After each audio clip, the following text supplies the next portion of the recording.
Welcome everyone. We'll be starting shortly, just giving a minute for our guests.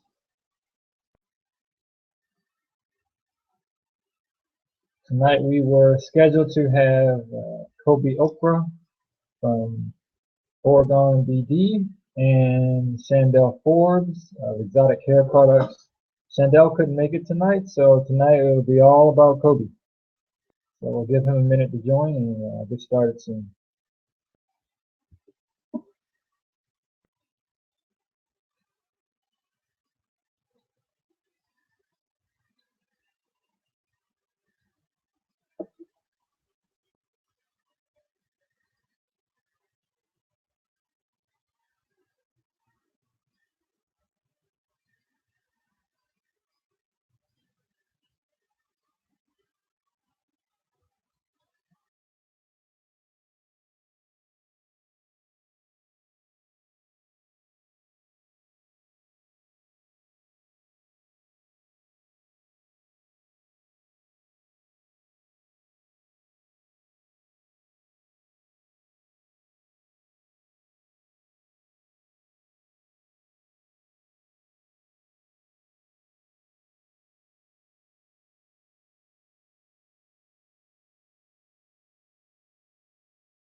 I think you're on mute. Can you hear me? Oh, okay. Can you hear me now? Yeah. Cool. All right. So we got Kobe, so we'll go ahead and kick off here. So welcome everyone to Alumni Speak. This is a production of the Morgan State University Entrepreneurship Alumni Chapter. My name is Sam Henry. I am co-founder of GT Web Systems and also vice president of the Alumni Chapter. And tonight we're having our Alumni Speak event.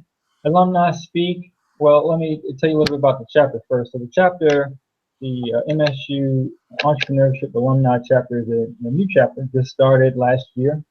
And the idea is to begin to build a network of Morgan alums that own businesses. So our mission is to maintain a network of MSU alumni entrepreneurs with business opportunities and serve as an entrepreneurial development resource for students, the overall university, and the surrounding community.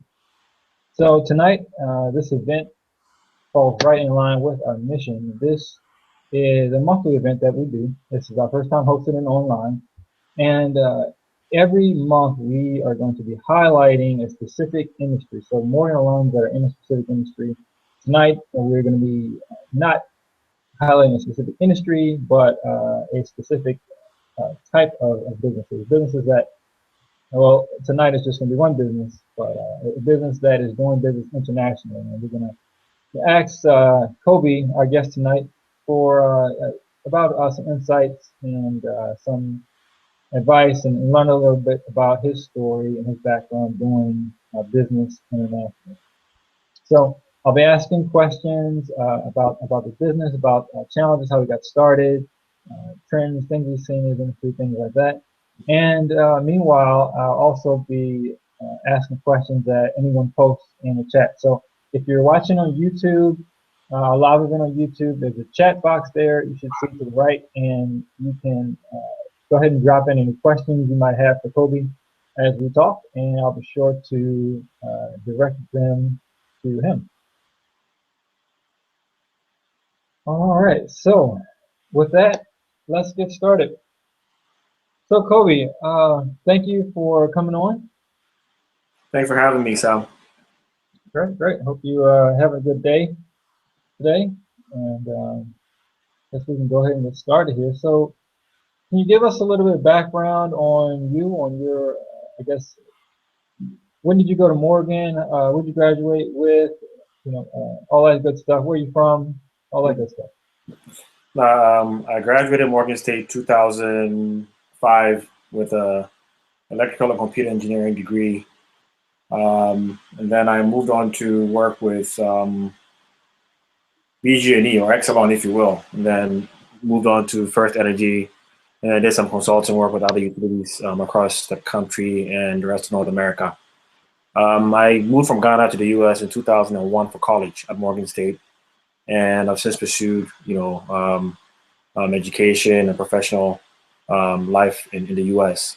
My expertise has been around the energy space, primarily around electric utilities. And so if you think about, power coming to your home and infrastructure around it, is pretty much what my expertise is around. And so today I'll be speaking about market expansion into foreign countries, and specifically Ghana, West Africa, where I'm from, which is where I grew up. And so I'm looking to expand my business back to Ghana and build some electric utility infrastructure. Okay, cool, cool. And when did you start Oregon? Oregon started, it depends on how you look at it. It started probably around 2010. And when I say 2010, it started around me going to Ghana for a trip to visit family, and then deciding to do some tours of the national power plants and utility grid to see what the state of the infrastructure was. Back then, I used to work at First Energy, and so I did that just to understand what the baseline was and to see what gaps existed and how I could help.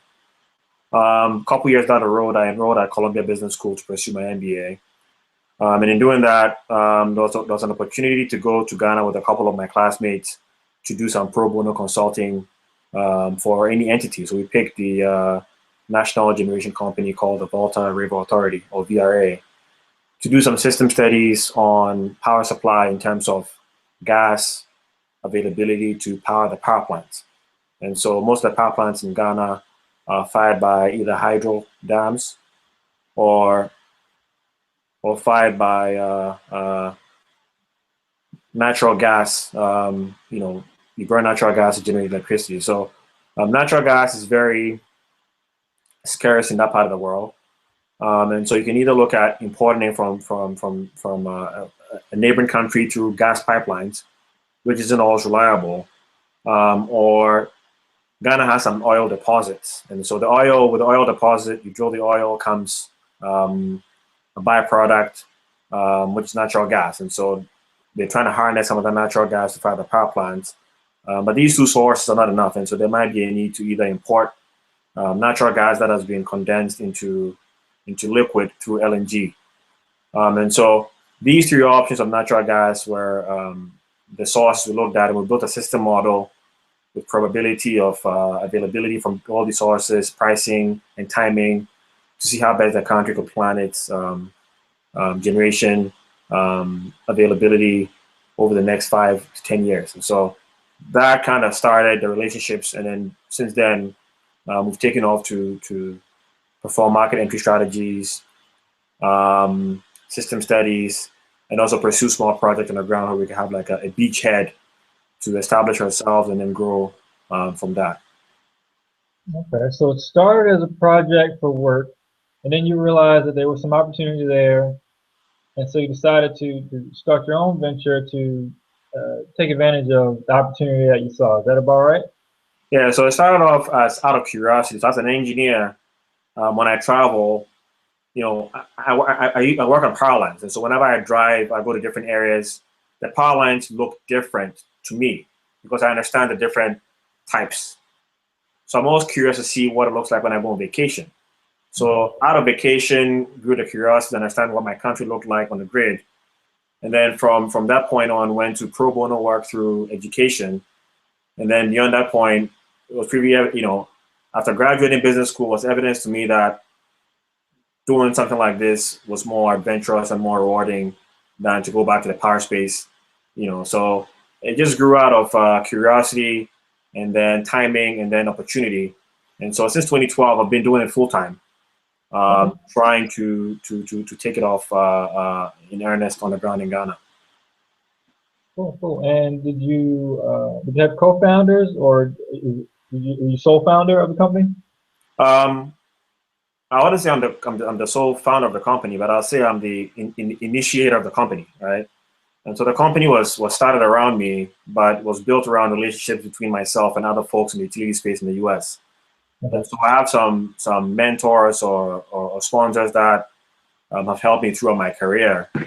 And so after business school, I reached out to them to figure out, how best to move on with my life, either go back to the utilities or go into the entrepreneurial world. And so then they joined me, if you will. And then I have some other folks like myself in the utility space that also joined me. And so it's a collective effort. I would say that I'm the initiator and the pivot, around which all the folks come to, but it's definitely a collaborative effort. Cool. So the entity itself was already started when you joined, or when they joined you? So the entity itself was started officially, legally, after we all came together. And what type of entity, by the way? It's a C Corp. C Corp, okay. It might change. I mean, at the point when we set it up, I set it up in such a way that would enable, first of all, to separate it from me as an individual, and then allow folks to clearly and transparently be a part of it through some type of share or stock system. And so it's pretty transparent. I mean, the idea about West African business is that it's never really transparent. You never really understand what's happening, right? There's a lot of stuff around corruption and deals that don't necessarily match up with the American due diligence process and transparency.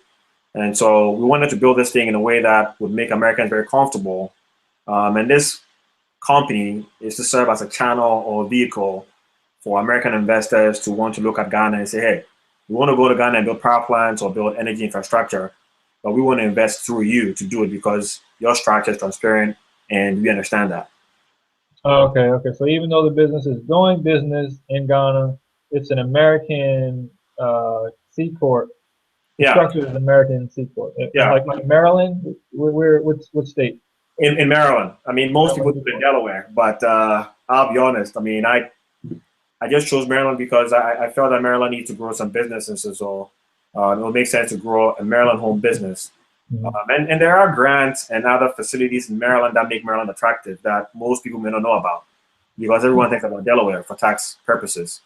But there isn't much of a difference between Maryland and Delaware.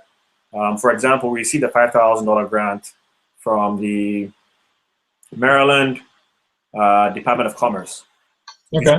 You spend over $10,000 on international expansion of your business to, encourage exports overseas. Maryland will give you $5,000 back every 2 years if you apply for it. And so that's a benefit that we got. And I mean, if we went to Delaware, probably wouldn't have that. So just an example.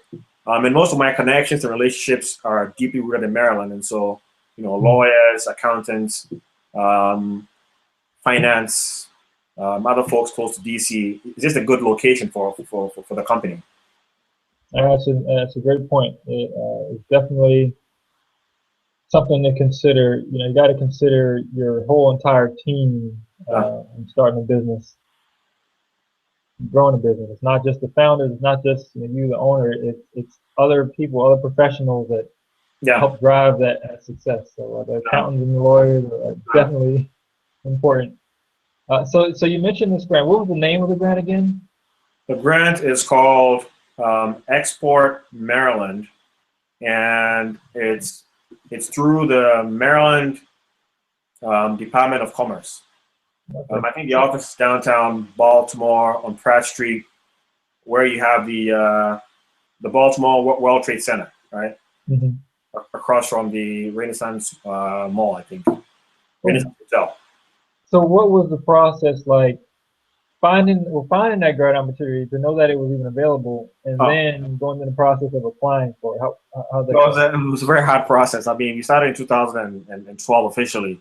We got that grant in 2015. so, Wow. so I'll just give you a brief about the business and what we've done, and then you understand how the grant came about. Okay. So our business is primarily a project development platform, and so we develop either projects or services or products around energy. So a service could be delivering solar power to your home. So you need a technician, you need someone to build it, you need someone to manage it, someone to send you your bill. There's a service around it, just as you have your cell phone service. So we can develop that service. If you think about a power plant, it's like a building, right? You need to buy the land, get the permits, find a customer that would rent the building when it's built, which is basically the off-taker that would use the power once the power plant is built. If you don't have a tenant who would use the power, there's no point building the power plant, right? Then you got to go find someone to come around and do environmental studies and make sure that the power plant is not going to affect the environment, right?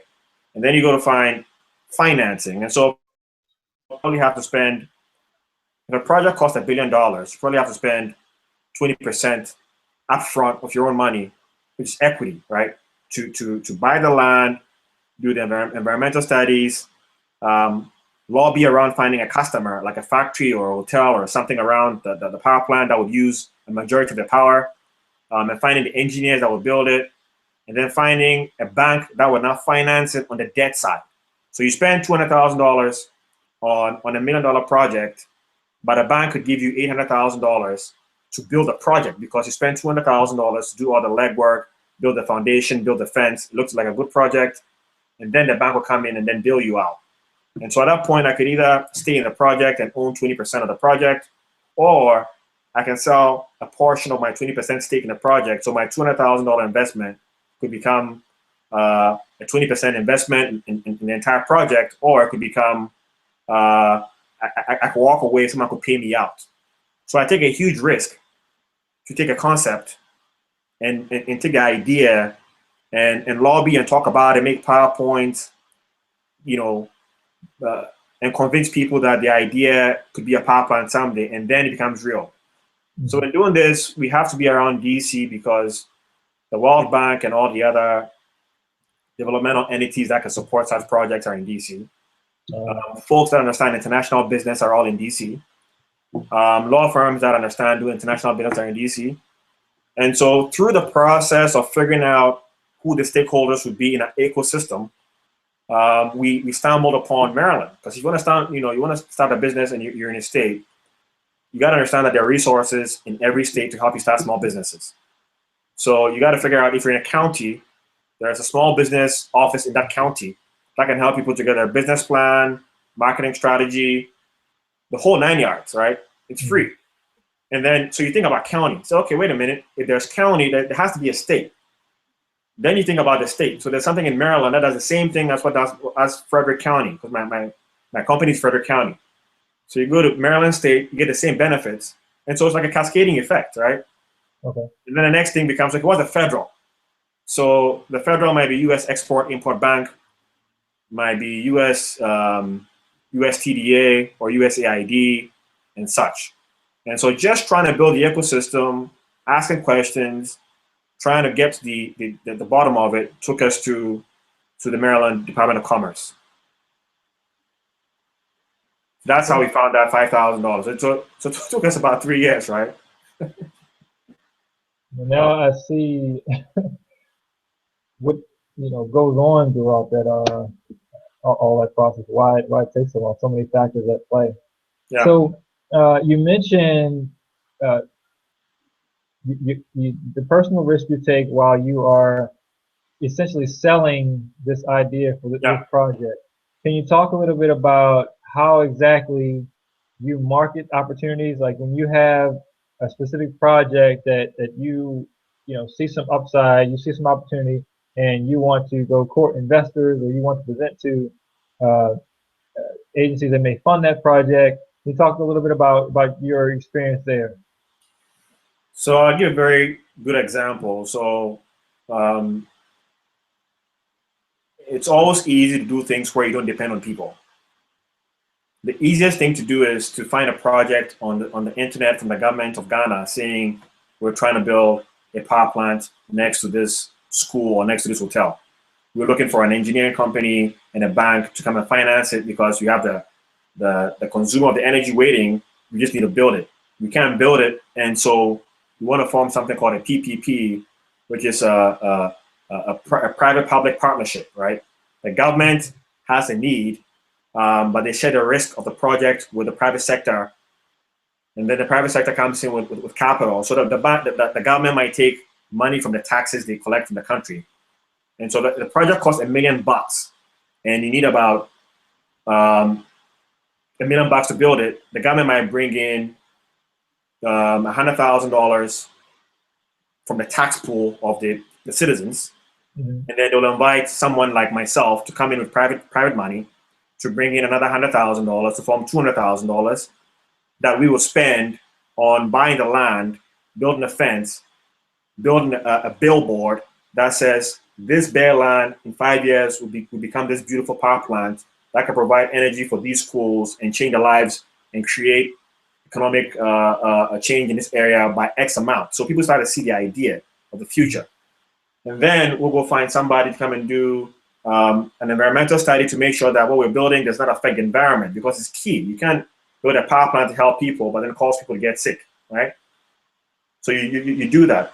And then you start figuring around, okay, build logistics around a project, supplying of equipment, supplying of engineers, supplying of materials.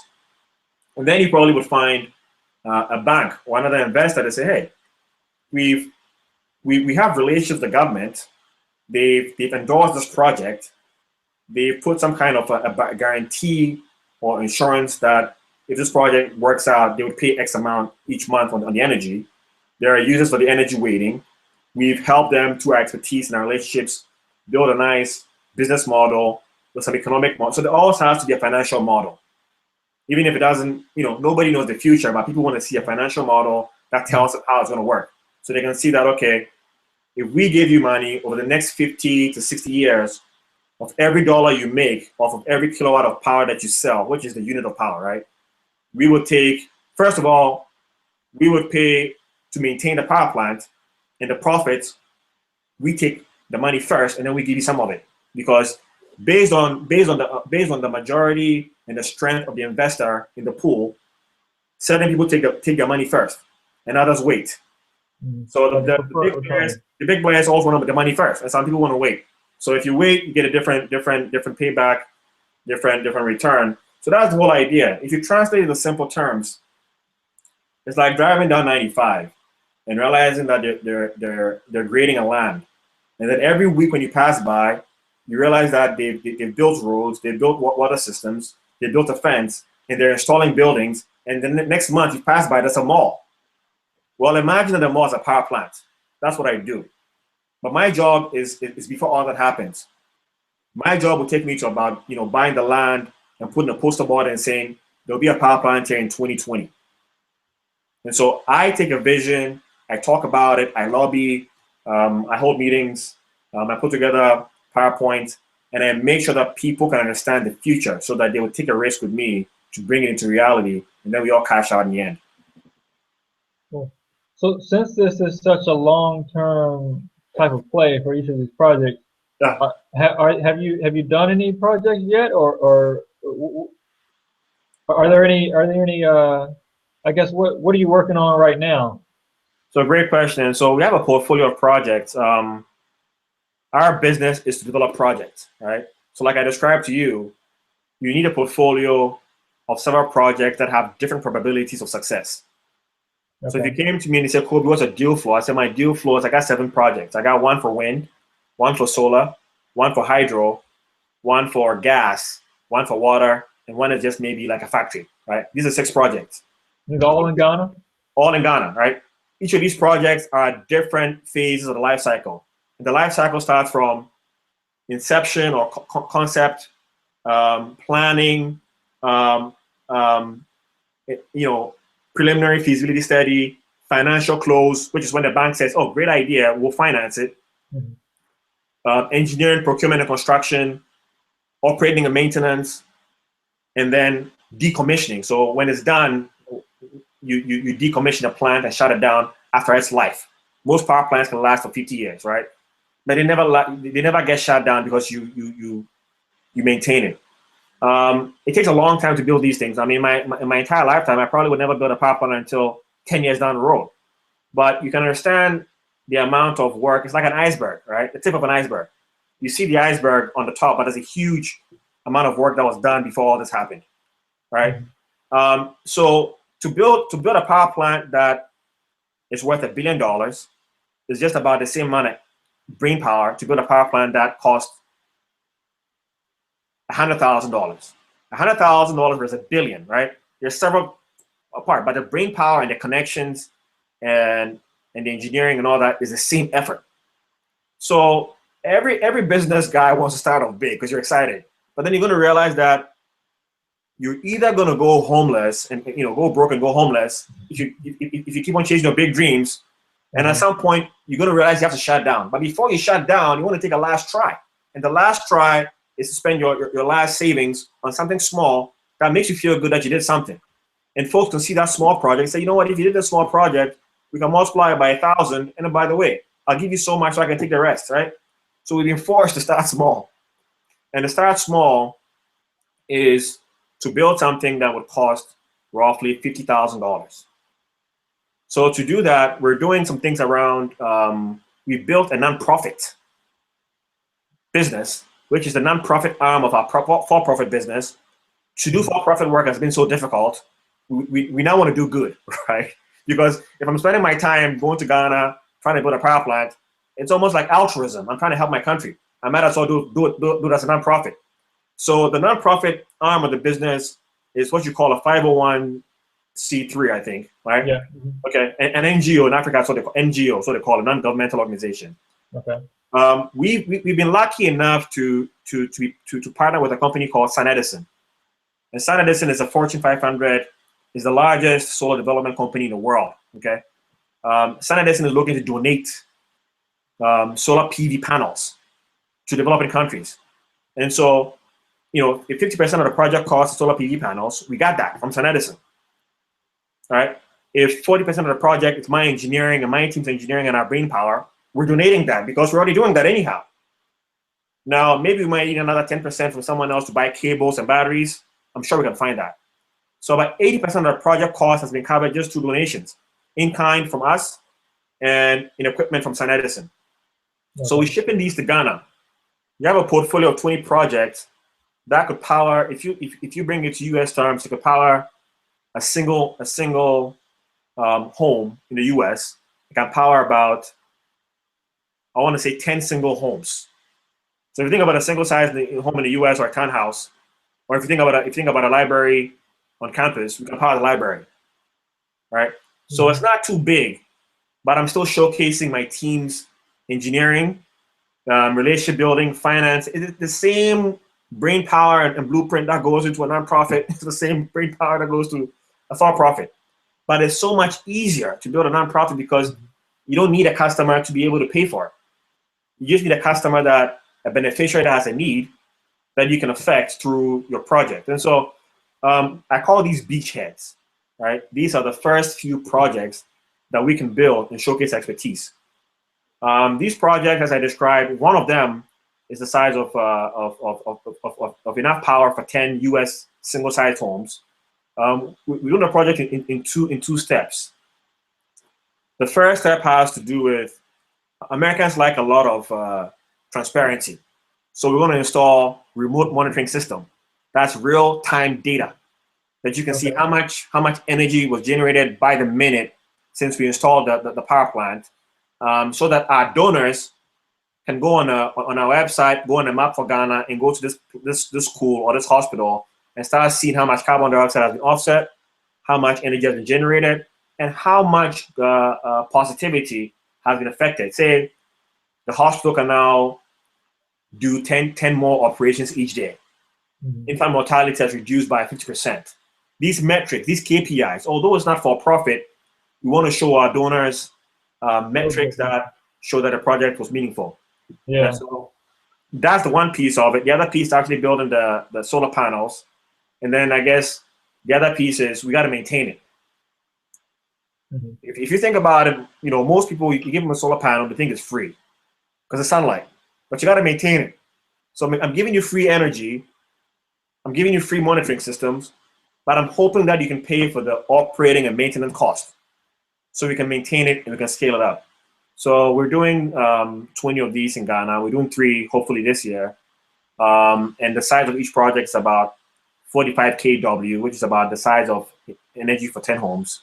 And so hopefully when we start out this way, we can show the for-profit investors our success story, and then they're going to be less apprehensive to go to Ghana with us to invest. So the idea is American investors will pump money to our company to build things in Ghana that affect the economy, and they make money. So they're doing good, but they're making money too. Cool. So, now I know, an industry like this is probably a big emphasis on that initial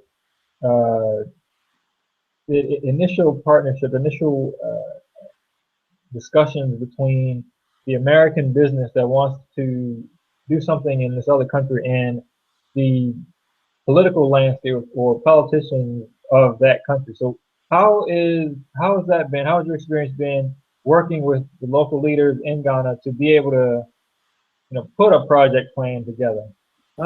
I'll say it's been great, and I'll tell you why. I grew up in Ghana until I was about 20.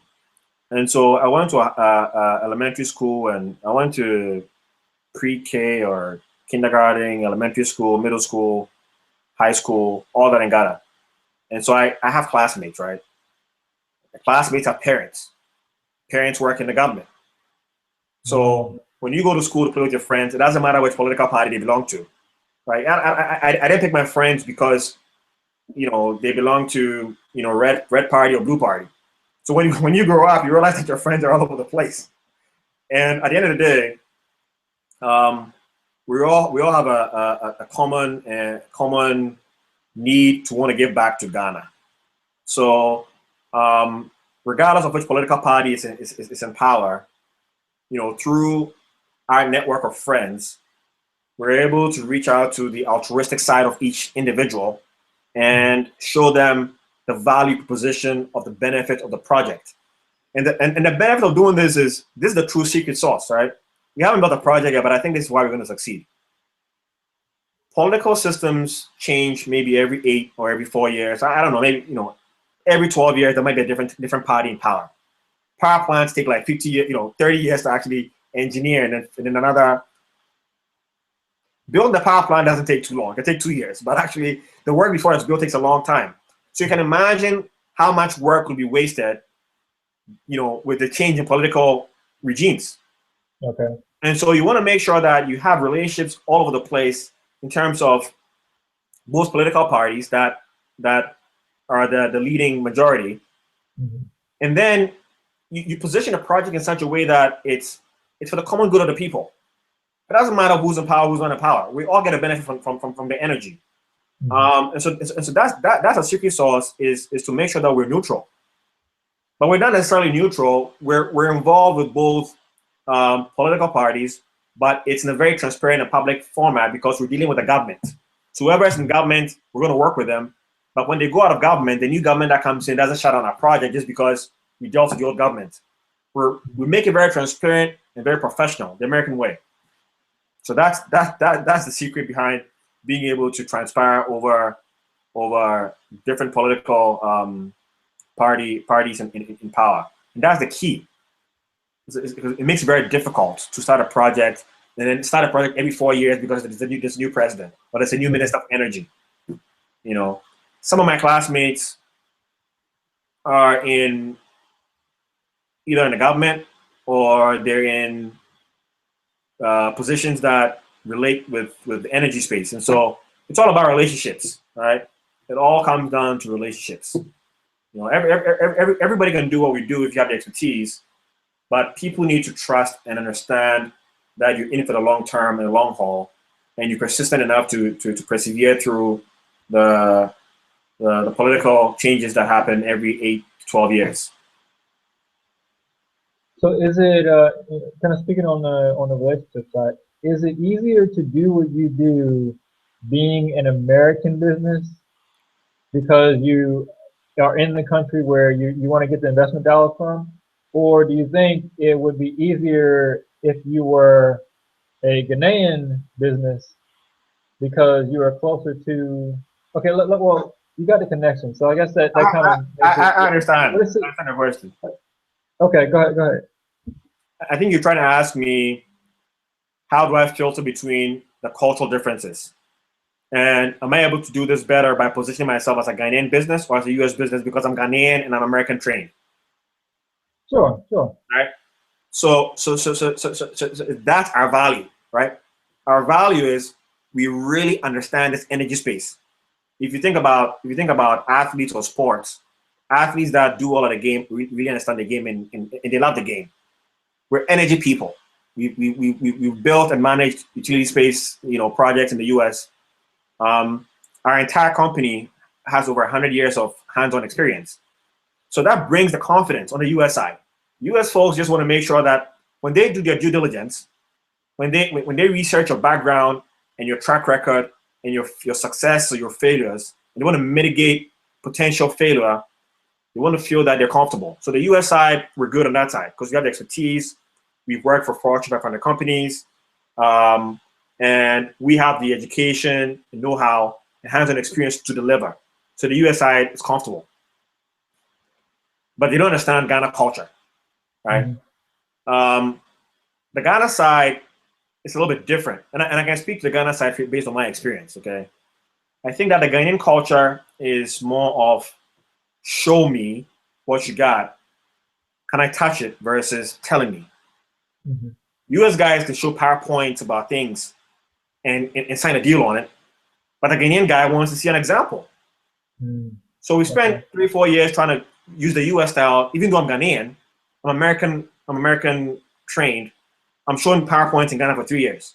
I got nothing done. To get something done, I'm building small power plants for schools and hospitals as a donation. So the US is comfortable donating to Ghana through me. And I'm building small projects to show the Ghanaian how it works. So the Ghanaian gets to touch it and see how it works, and the small goes, oh, these guys are real. Maybe we can scale this up 10 times. The US guy says, you know what, these guys can sign me a contract and give me some guarantees. I'm not flying to Ghana. I'm not doing a project. Yeah. Okay. But these guys, the schools and hospitals need power. Oh, you know what? We get to write off our taxes by doing good. And so for our corporate goodwill, we'll donate some power panels to Ghana. Oh, wow. Then we start doing that. So the Ghanaians see, oh, these guys are nice. They're not just here to make some money. They want to help us. Oh, by the way, they're donating to us to show us what they can do before they come in. So this is just one example of how we created a gray area between the Ghana side and the US side in a way that the Ghanaians get to know the US folks get to know the Ghanaians, they get comfortable, and then now you can go beyond paperwork and then you can start talking about real projects. So isn't that a good example? Yeah, perfect example. Yeah. So who do you look up to in this space? Like who are your mentors? How have you learned from in order to gain the knowledge that you have now? So the job that I did when I was, I'm still in the US, the job that I've done was with First Energy, and I used to do a job called system planning. Mm-hmm. So my job is like, if you think about planning a party, the guy that plans, figures out how many guys are going to show up, how many folks are showing up, figures out how many vegetarians, buys the food, make sure there's backup, there's a generator, there's a fire extinguisher, there's an exit. So the guy that plans ahead and plans for redundancy and extra food. So I did that for the power system, right?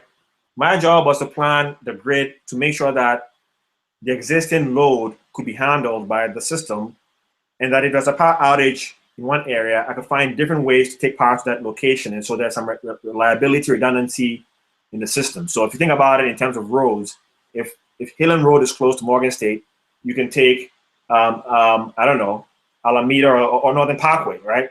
Because there are different routes that you go around. That's how the power system works. You got to build different routes. Right. And then the other part has to do with the power system is almost a monopoly on the distribution side. And so the government or the state regulatory bodies try to make sure that you're doing things that are in the interest of the consumer. And so we make sure that the system is operated and maintained well. So the job that I did was for Frederick County, right? Frederick County is a system that could be as big as a city in Ghana. So if you multiply Ghana multiply Frederick County by 100, maybe that's Ghana. So I did this job on a small scale for the power company, but I had the resources. The Department of Finance was the bank, right? The engineering department was the engineering company. The surveying department was the surveying company. So I had all the resources available to me.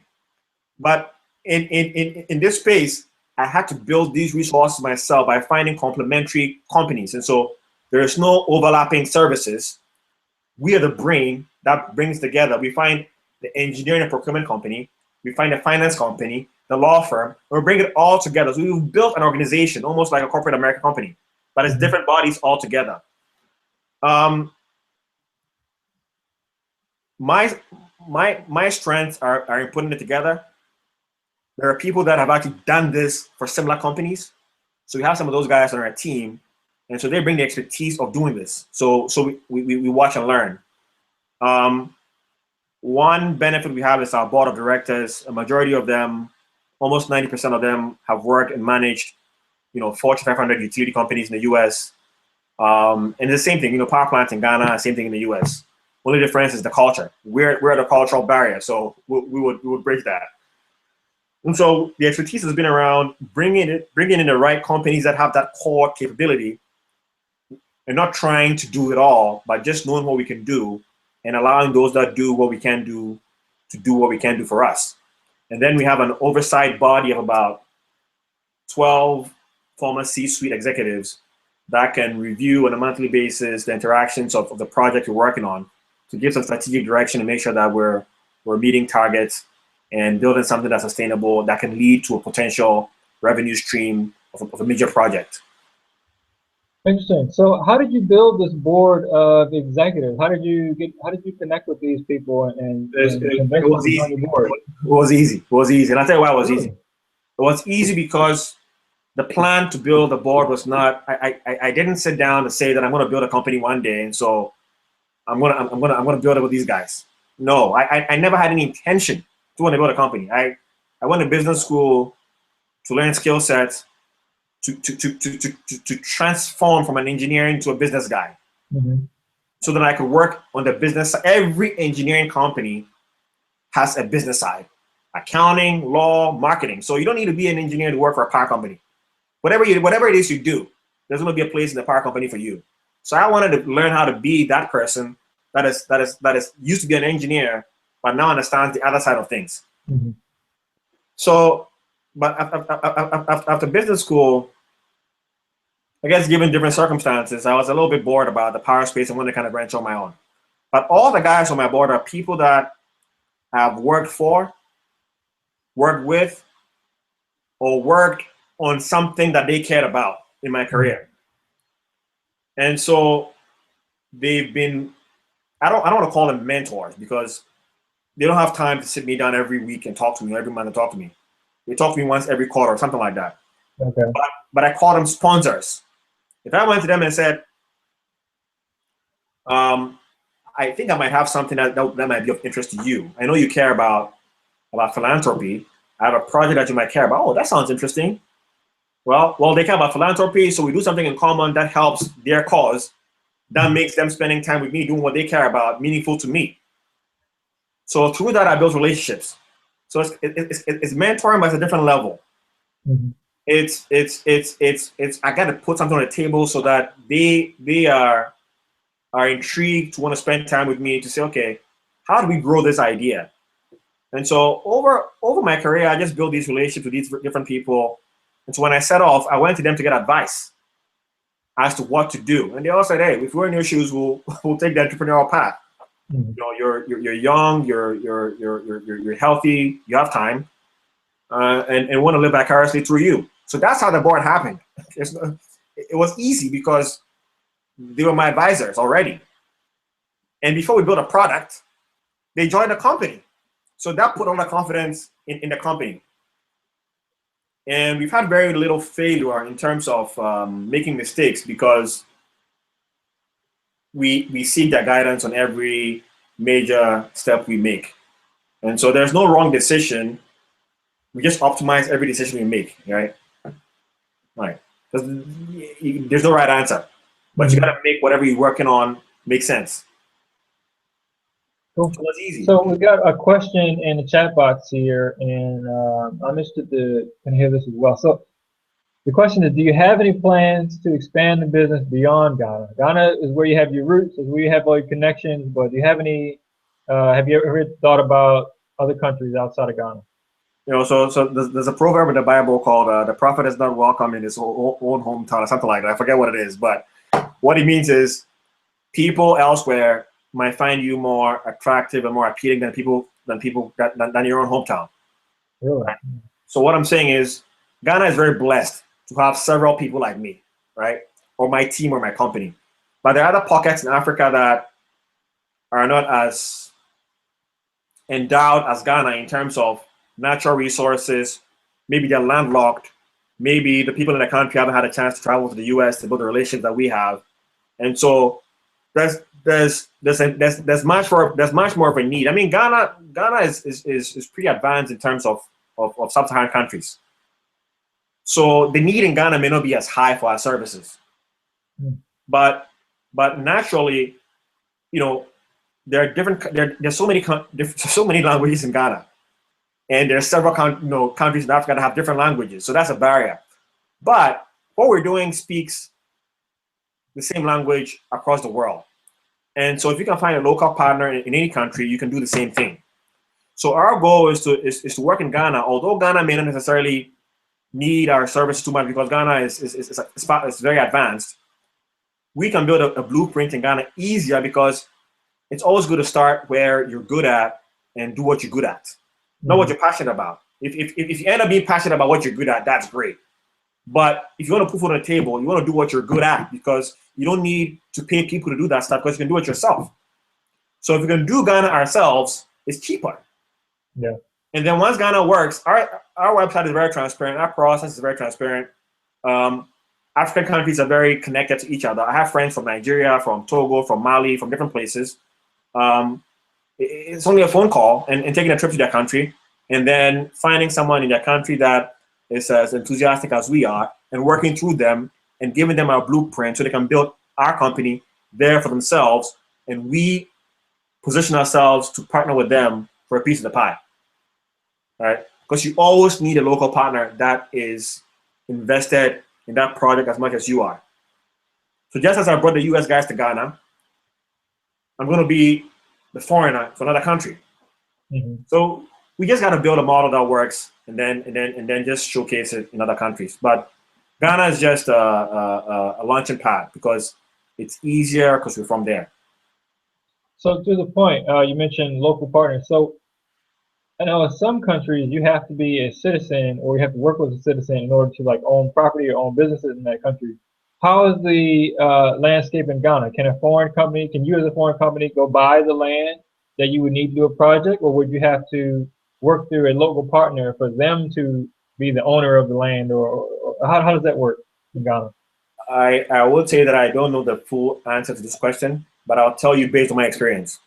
I think it's possible for a foreign company to purchase property in Ghana. I think there are laws, the Ghanaian law probably allows you to do that, but there's a percentage.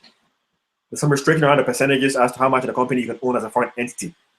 Oh, okay. So you probably have to set up a local office that's a local entity that pays local taxes and does all the things locally, that hires locally, that makes sure that the majority of the money that the company is making is retained in the country. Mm-hmm. So there are legal ways to do it. It's just a matter of what business model you want to take and what strategy you want to use. And it's all built around tax and built around export and import and optimizing your tax dollars. But for us, some of the guys on our team are Ghanaian, some are American, right? And so the American entity is an American entity, and it's a Ghanaian entity.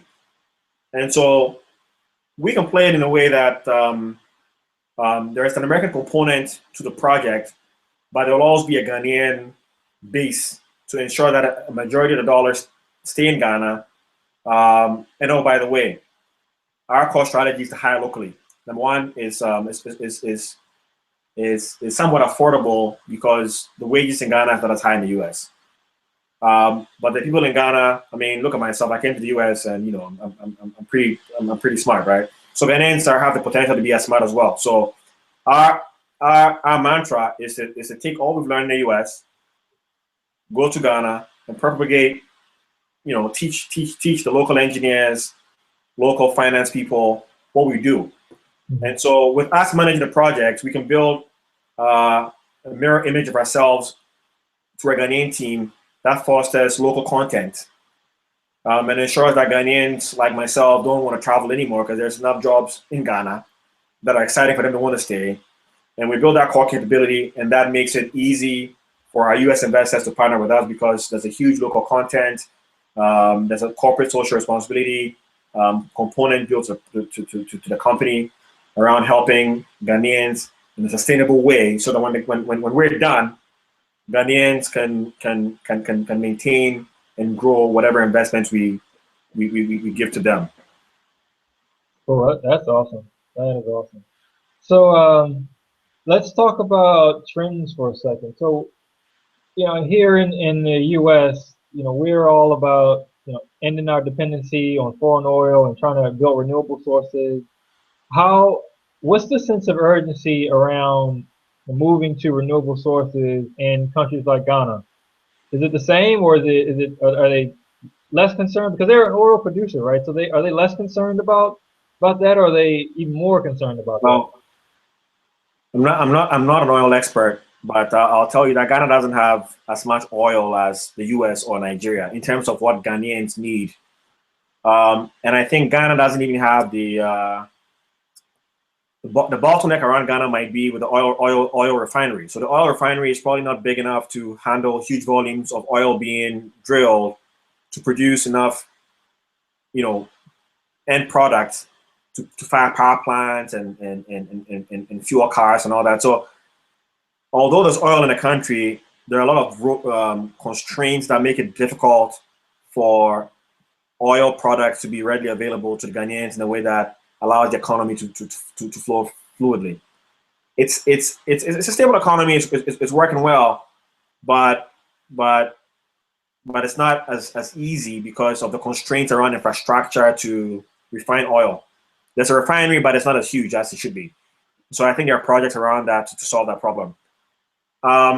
Sunshine is abundant in Africa, and more so Ghana, because Ghana sits right there on the Greenwich meridian and the equator. So Ghana is on the 0-0 spot. It's extremely hot, right? It's I forget what you call that, tropical country. Mm-hmm. Okay, tropical weather. You gotta understand something. So renewable energy is fine, it's great, it's good to be green, it's good to use solar panels, but everything around infrastructure is a lot of money. Everything around money has to do with people being able to afford to pay for the service in a way that can help the investor recover the cost in a time frame that you're comfortable with.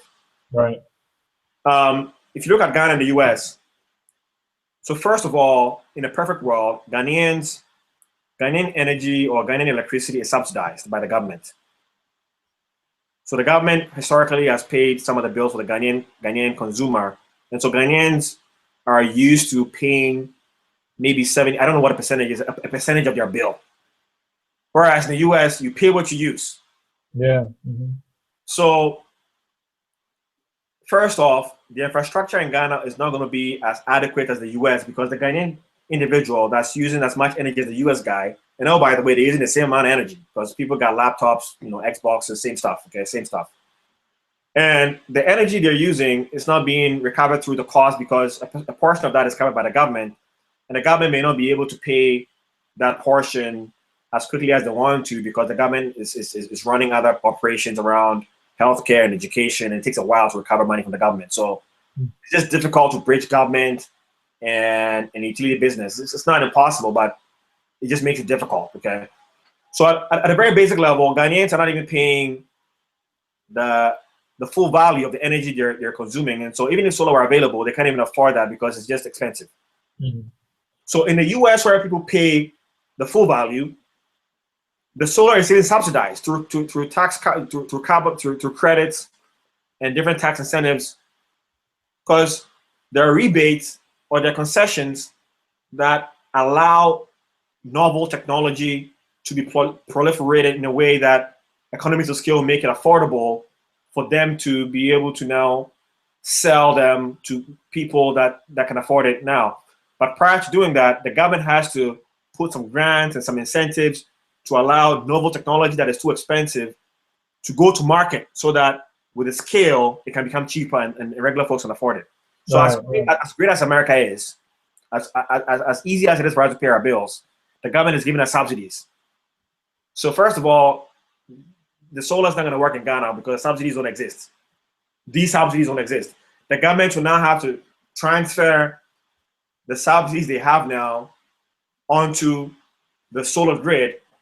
But those solar grids in the US are probably, distributed generation on my house, on your house. And so you're getting the benefit individually. The Ghanaian is dealing with is government dealing with a company. So it would be very hard for the Ghanaian government to give each individual a subsidy. It's not impossible, but it's going to take a policy change and a shift in. So that makes it tough. Yeah. So then you say, okay, solar is getting cheaper.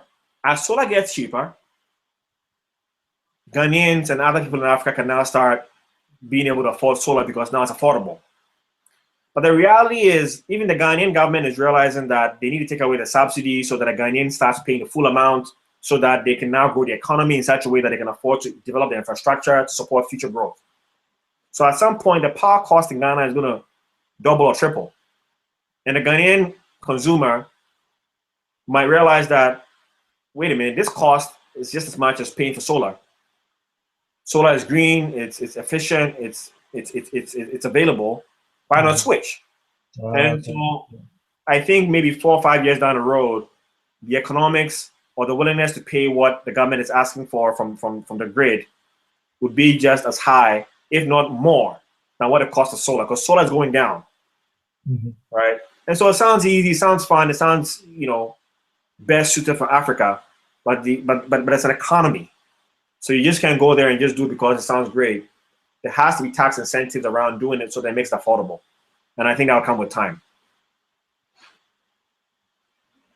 Cool. All right, so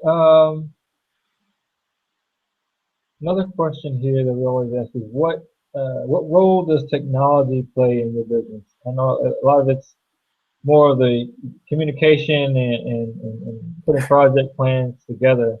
Are there any business tools, tech tools that have been really helpful to you that you'd like to throw out to recommend to the audience?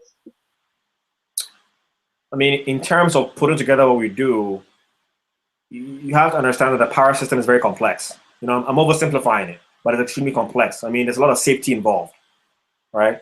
Electricity is like pushing something very hazardous through a line above the ground so that people don't get injured, right? And it's like transporting water from one location to water hose to another location. There's a lot of technology around that. But because the system is very similar and it's a cookie cutter solution with some variations, but a power line is a power line, there's a lot of simplicity around replicating existing models. And so we don't do too much of engineering. You can just describe it. But the technology piece would be around the engineering companies that we would hire or we would partner with or our investors would pay to build a project. And they're going to be very, very complex systems. The systems that will do power flows, systems that will do system stability to ensure that the system will be stable. Things around electromagnetics. So that's on that side. But on the other side, as complicated as it gets would be maybe Excel, right? Because you want to put together a financial model. And the financial model is the language that everybody understands. Everybody understands numbers.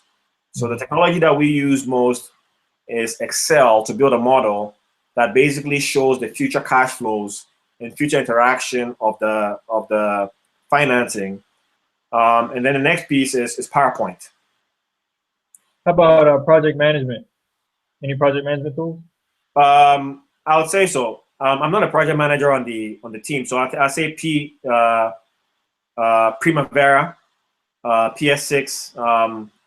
But project management, you can probably just use Excel to manage projects, right? You just need to have, work breakdown structures, deliverables, schedule, resources, benchmarks, and then timelines, then, communicate. But the one thing we use a lot is email communication because, we have an office in Ghana, office in Maryland.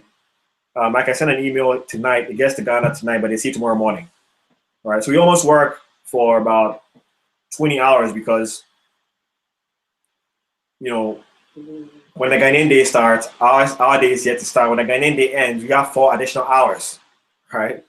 So I start my day around 3 a.m. every day because when I wake up at 3 a.m. in the US, it's 7 a.m. in Ghana. So I talk to my guys in Ghana, and we discuss a day plan as what we're doing today. And I can call them back at 7 a.m. US time, which is 11 a.m. Ghana time. So I can check progress. But if I start my day at 8 a.m. US time, it's already 11. When I talk to them at 11, it's lunchtime. When I call them at 12, we'll do it tomorrow. And it piles up. Yeah. So to make sure things get done in Ghana. So I don't need to be in Ghana. I have a team in Ghana. But I need to make sure that the Ghanaians are talking to me via teleconference or phone by 7 or 8 a.m. Oh, if our boss is up in the US at 7 a.m. our time, this stuff is serious.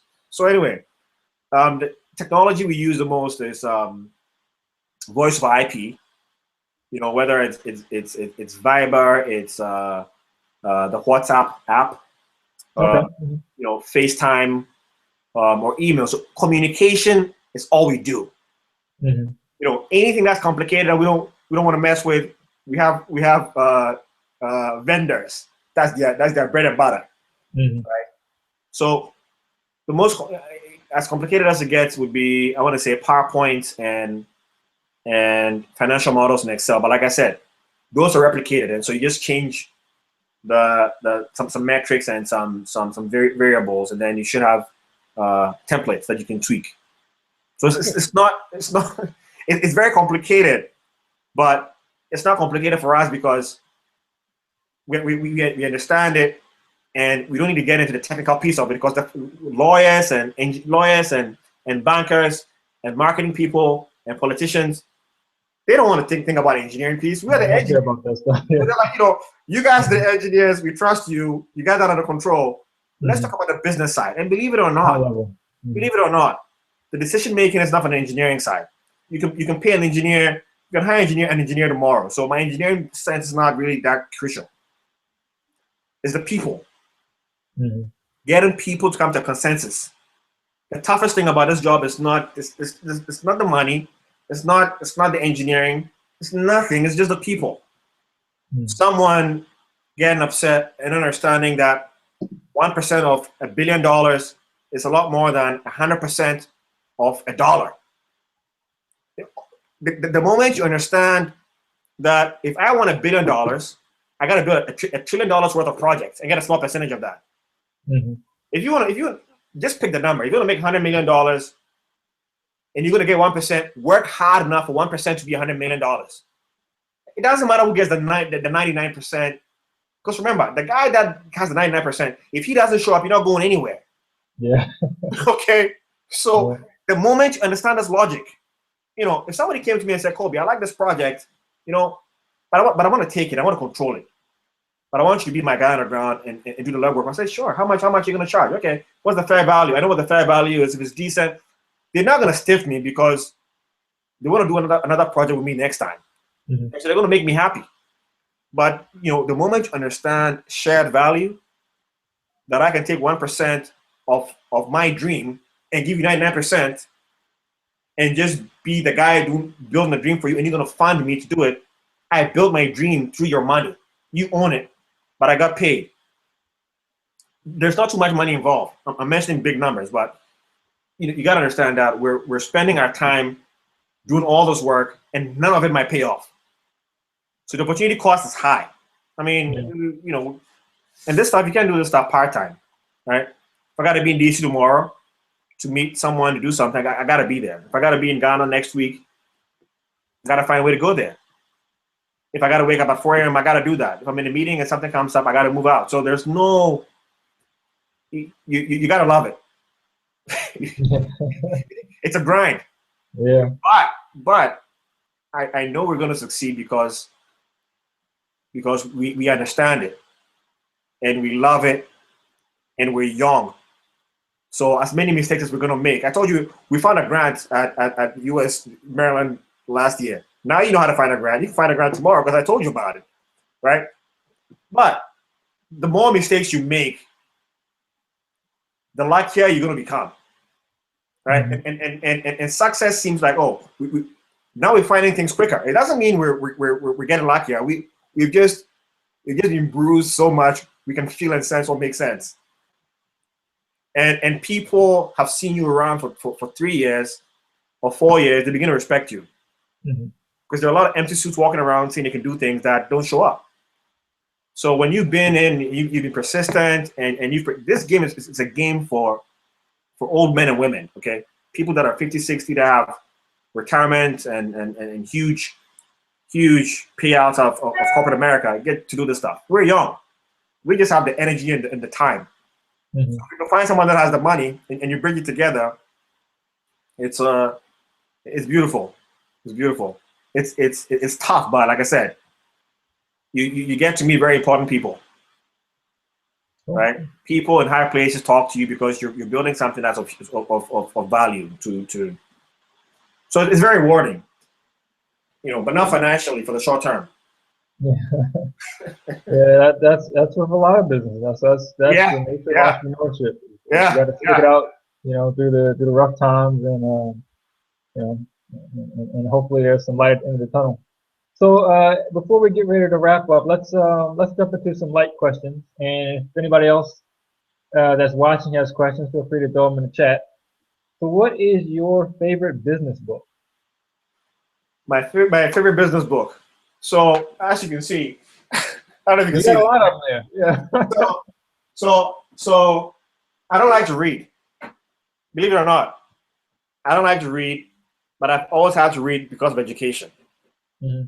You got to read to do your homework. So if I can find any book on, I forget what they used to call it. You just Google something. I think it's called something Spark Notes, something like that. Spark Notes, right? They kind of summarize books. Oh yeah. Mm-hmm. Right. Or you can YouTube things. So a lot of the books that I read are on Audible. Audiobooks, okay. Audiobooks. So I buy audiobooks when I'm traveling to New York, or I'm traveling to DC, or when I'm walking around the house. I just listen to these books. Now, my favorite book is The Alchemist, right? By Paulo Coelho, I think. And I've read The Alchemist maybe twice. I've never read The Alchemist before, but I've listened to it like twice or 3 times. And every time I listen to The Alchemist, I learn something new because of the experience I've had. Right? So The Alchemist is one favorite book. Another book that is my favorite, but I haven't read, I think it's called The 4 Steps to Epiphany. Wait. It's your favorite, but you haven't read it? You mean you listen to it? No, I haven't even listened to it. I just know this book has some secrecy in it. But I haven't read it yet. It's called The 4 Steps to Epiphany. Right? The 4 Steps to Epiphany. Yes. And it's your favorite, even though you have no idea what's favorite, even though I haven't read it. But I know And the reason why I know this is because, you know, when you go into other entrepreneurs' houses, all right, and you look around your library, you start to pick on what books they're reading, and then you begin to realize a trend. So I've seen this, in, you know, all the people I respect. You know, when I go to, I see this. So when I see a book, I write it down. And when I come home, I buy it. I haven't had a chance to get to this book yet, but I know this book has something in there that when I read, either I know it already, but it will say in a different way that I'd appreciate. So all these books, they say the same thing, but it's different points of views. So the books that I've really read recently that I like the most is there's a book called The 10 Phases of Innovation. Okay. There's a company in California called Ideal, IDEO. You ever heard of IDEO? You think so? I've heard the name. All they do is they made a mouse for Apple. Okay. IDEO, they just think and come up with ideas.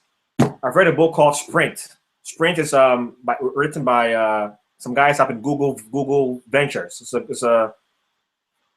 about going from idea to prototype within 5 days. So you don't want to come up with all these ideas and waste time. Build it tomorrow and fail fast. Right. Another book is I read a lot of books about leadership, because in this business, you know, I'm the executive director, but I'm almost the CEO. So I'm having meetings with other CEOs. I need to know how to carry myself. I need to know how to communicate. You know, I've been going all over the place in my communication here, but I can't talk to CEO this way. CEO only got like 10 minutes. Yeah. I really have 1 minute of his attention. And if that 1 minute is good to him, then we can spend hours together. So you need to know how to communicate at the executive level. You need to know how to create value propositions. Right? When I say value proposition, what's in it for him? What's in it for me? And what's the point? What's the end goal? How long would it take? What's it worth? If you can have a crystallized sentence that can do that, that helps. And so I read a lot about leadership. Let me grab my iPhone and give you the list of books that I have. Very interesting books. That's fine. You've given us a number of good titles. Yeah. So leadership. Leadership and innovation are two things that I'm working on now. Oh, I know. By the way, there's a lot of stuff on YouTube. Yeah, so that's kind of where I was going next. Is your favorite online resource? My favorite online resource is, I want to say Google, because you find YouTube through Google. You Google the stuff and it either shows up on YouTube. Google is very powerful. If you want to find the email address for Bill Gates, you can probably find it through Google. I'm telling you, you got to know how to research things. If you want to understand the direction of an industry, you pick the top 4 companies and read their annual reports, unless they're not public. Good advice. If you read the annual report, you know more than the employees of the company except the CEO. And the big 4 consultants that put the annual report together. If I read the annual report for a company, I'll know more than the employees, because the employees are busy working every day. You know. But when you read the annual report, you start seeing the direction. They tell you what they're going to do next year. They're telling you. It's not a secret. So Google and YouTube. If you can find, you know, Steve Jobs, Larry Ellison, the guy that did I think Richard Branson, Warren Buffett, you know, just name it. If you go on YouTube and you start YouTubing advice from Mark Cuban and all these successful people, you're going to hear the same thing in different ways. And those are going to be your mentors, right? Because they are the only people that have done the things that you're trying to do. You know, so my favorite resource is Google. Cool. Google. All right, so let's bring it back to Morgan for a second. Your favorite professor from Morgan, and what did he or she teach? My favorite professor at Morgan State. I don't want to do this because I had lots of favorite professors at Morgan. Okay, but I'm going to pick one. One of the top 10. Top 10. His name is Dr. Corey Dickens. Okay. Dr. Corey Dickens teaches in the engineering program when I met this guy, he's a professor, but there was something different about him. He's what I called or he called himself a kindred spirit. So you meet the guy and you have a lot of things in common with the guy, and he's very people oriented and he's very business savvy. And I've always never wanted to be a hardcore engineer. So, seeing all these PhDs in school makes me wonder what I'm going to do when I get out of this engineering degree. When I saw this one professor, he seemed very, very business oriented, very people oriented, and so I took a liking to his style. And I would say one of the major influences that I had in Morgan State to help me start thinking beyond just engineering and thinking about the people side and the management side and the finance side of things. Cool. All right. So final question is, what advice would you give a student who's watching right now or maybe watching the recording later for that's interested in getting into the energy industry or interested in doing business internationally? So let's make that two questions. Advice for, or two-part question. Advice for students who are interested in energy industry, and then advice for students who are interested in doing business internationally. Okay, so I'll start with the energy space. So like I described to you, you don't need to be an engineer to do what I do. Because even in every power company, there are accountants, there are lawyers, there are HR people, there are security desk people, there are people that sweep the floor. So whatever your profession, you gotta have some profession. If it's marketing and you want to do what I do, learn how to market ideas in such a way that people believe you. So if I need someone to do my marketing side, I can bring you in to put together 3D videos and 3D renderings of the future project. So you're in energy, but you could be doing the marketing piece of energy. You could be doing, if you're a finance person, learn to build finance models for the energy industry. So you could be the go-to person that I would bring in to do the finance piece. If you do accounting, you want to do that. If you do management or project management, you want to learn how to manage energy infrastructure so that we would bring you in to do that. So I think if you want to get into the energy space, just figure out what your core capability is, the functional, not the industry, and then see how that function plays in the energy space and juxtapose yourself with a company or a partnership that does that, and then that gets you into business because it's service. There's very low capital investment. It's just you showing up and doing something. So there's no risk on your part other than having the skill set. Now, in terms of going to Ghana, my advice is to visit Ghana yourself. Is to travel, sit on a plane, and go to Ghana yourself and spend, 2 weeks, start off, get you comfortable, come back, think about it again. Go back again and spend like 2 months. Come back, think about it, and go spend a year. Because it's very painful to readjust or even to move there. So you want to spend time on the ground to understand what the problems are, to see how your skill sets can even pay off if you took a risk in that area. And there are always people that are doing what you've done already in Ghana that you can actually volunteer or work with them, again, through your skill sets to enable you to hit the ground running. So you want to find local partnerships, but the way to find the partnership is to spend time there. I went to high school there, and I was born there, so I know people. So it was easy for me to build my partnership because I know people. But if I didn't know anybody in Ghana, the only way to do it is to come to me.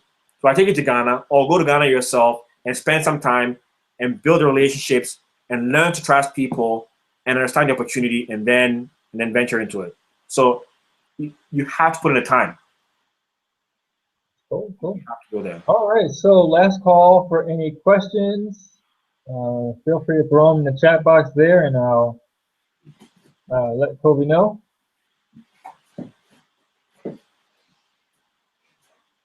All right. Looks like we don't have any new questions. So, Kobe, how can we contact you? People want to reach out to you for information. Give us your website. If you're on social media, how about those? The best way to reach me would probably be if you're on Twitter. My pet name is Kobe, K as in Kevin, O as in open, B as in beta, Y as in yellow. dot. My last name is O as in open, K as in Kevin, R as in Robert, A as in Apple, H as in house. So Kobe.okra on Twitter, at Kobe.okra. You can send me a tweet. We can chat. Or my email is my first name, which is K as in Kevin, W as in Warren, A as in Apple, B as in boy, E as in Edward, N as in Nancy, A as in Apple, dot.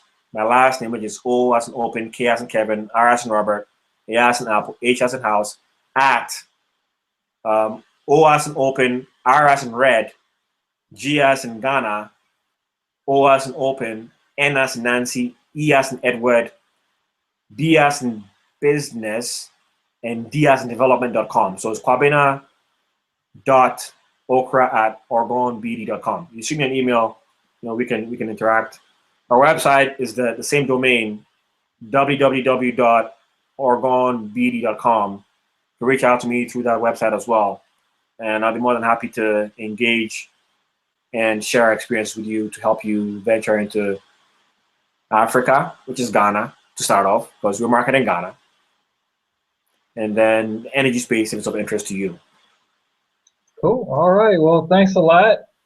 You dropped a lot of knowledge here, and I think the audience and future viewers will get a lot out of it. So, thanks for your time. And let's give you a preview of everybody who's watching, a preview of what's next for us from the alumni chapter, which is the Morgan Entrepreneurship Alumni Chapter. So this Alumni Speak, this is going to be a monthly event, so we'll be doing another one in April.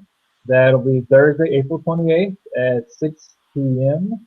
And we'll be highlighting the legal industry. So we'll have a few alum of Morgan who are in that industry in different respects. And we'll learn a little bit about that industry and their experiences. Also, later in the year, October, we will have a small business expo, and we'll have more details about that as it gets closer. If you want to learn more about our chapter, feel free to visit our website, which is morganeac.org. That's morganeac.org. And until next time, I don't really have a catchphrase, so usually people go on something like next catchphrase. But have a good evening, and we will see you next month. Well, thanks for having me. Have a good evening. All right. All right.